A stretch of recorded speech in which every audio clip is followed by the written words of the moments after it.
called me from the field and said, there are lots of dead bats. And I said, what do you mean by lots of dead bats? Hundreds, thousands? He said, oh yeah, many thousands.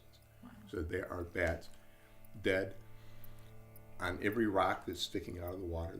There's dead bats. There's pieces of bats on the shoreline. There's dead bats hanging on the walls. And they collected some animals, brought them back. And we'd been in the office for several days after that. One of the guys that didn't have a lot of experience said, you know, it was kind of funny, that white stuff that was on them.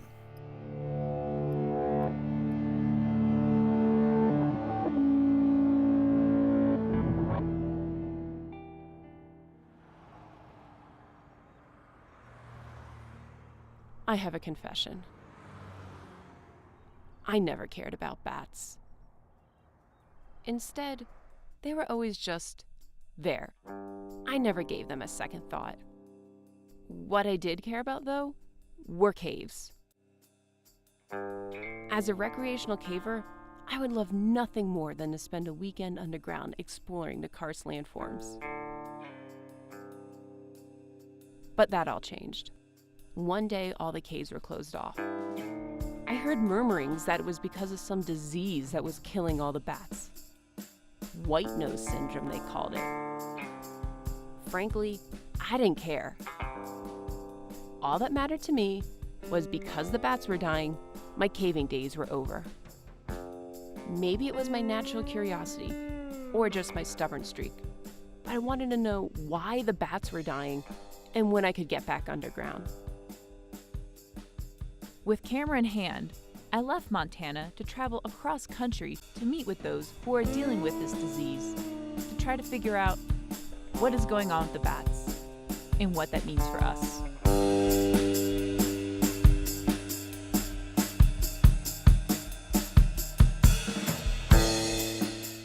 I have heard that Tennessee was on the front lines for white nose syndrome. Corey Holliday, the Cave and Karst program director for the Nature Conservancy, invited me to check out some of the work he and his colleagues were conducting to monitor the bats in the state. White nose syndrome is a disease. It's caused by a fungus. It's relatively rare for a fungus to be a primary pathogen, but in this case it's sort of a perfect scenario where this fungus seems to be introduced from another country. So it's novel to our cave systems. It's a cold-loving fungus, but when you have bats hibernating in these caves, there's sort of a little packet of living tissue and cells for this fungus to grow on, and they're torpid, they're in hibernation, so their immune systems are totally suppressed, so they have really no natural defenses against something like this. Why should we care about the bats? Like, why are they important to us?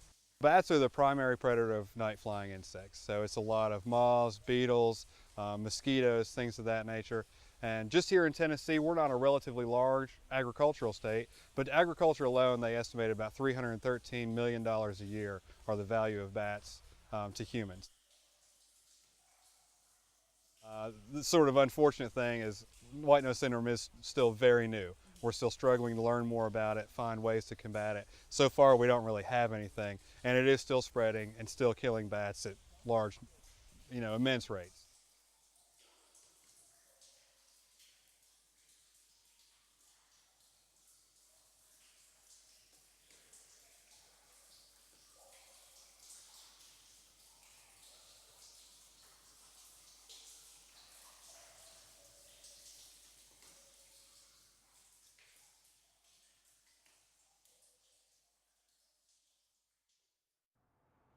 What is it about a fungus that causes a bat to die?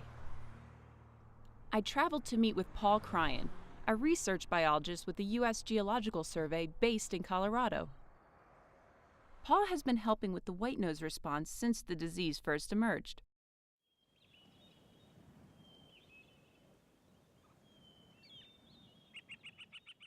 White nose syndrome is a disease of hibernating bats that in North America caused by the fungus Geomyces destructans. And that fungus gets into the living skin tissues of the bat. Particularly one of the main sites of infection is the wings. The fungus gets in there and just destroys most of the wing tissues. And when the bats are hibernating, that's a really big problem because as far as we can tell, their immune function, the bodily processes that usually fight those kind of fungal infections are shut down because they're hibernating, we think.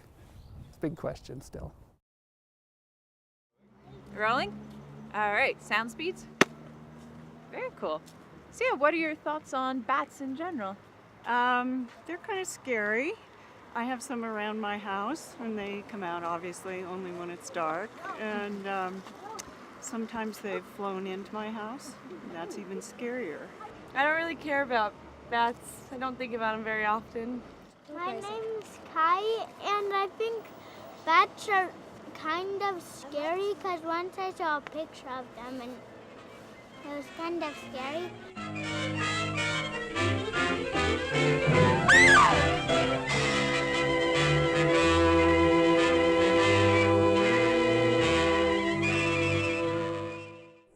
I enjoy bats. I think they're excellent creatures. I grew up in Austin, so it's kind of a point of civic pride with the bats there. Some species are going to go extinct, some species might evolve past it, but yeah, really might mess up things, especially in the east with like the farming techniques and everything.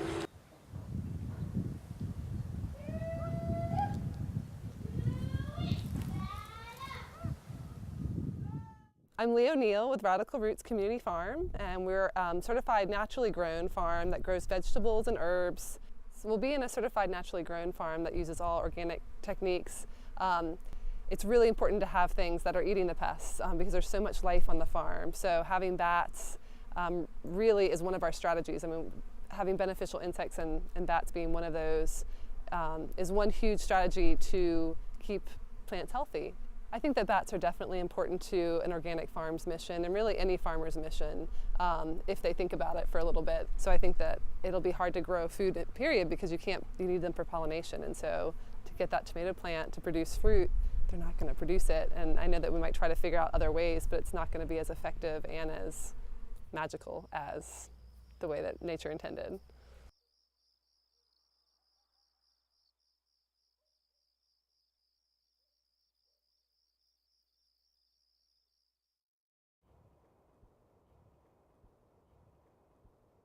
In the research realm of things, it's really important to really clearly understand how the disease works. All the steps that lead from the fungal spore landing on a bat's wing to the bat laying dead in the snow.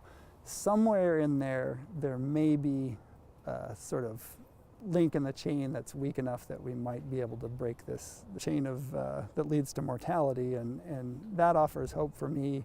Everybody else who isn't a bat researcher, the first steps towards helping, I think, are this development of a better appreciation for these animals, sort of realizing that they are these beautifully evolved creatures that are unlike anything else we have on Earth, and really starting to, as their populations are wiped out in many cases by white nose syndrome, it's going to be a long road to recovery, and I think more so than now in the future, we're really going to need people being tolerant of bats, and we may need to start sharing our habitats more with them to get these populations back up on their feet, or their wings, I should say.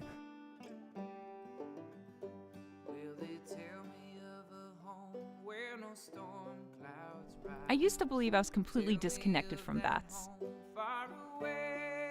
But I now realize that these little critters really do have an impact on our lives.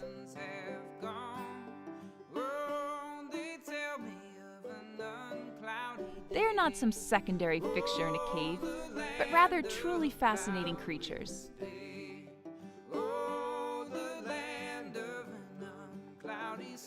I know that, like others, I ran the risk of having my misplaced fears and prejudices about these creatures prevent me from truly understanding what our landscape would be like without them.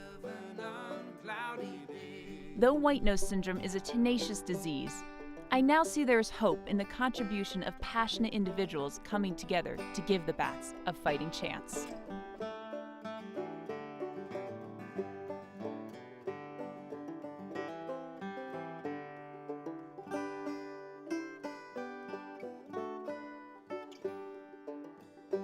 Will they tell me that he smiles on the children's face?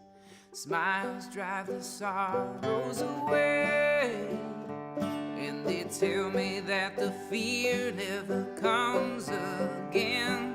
Oh, they tell me of an unclouded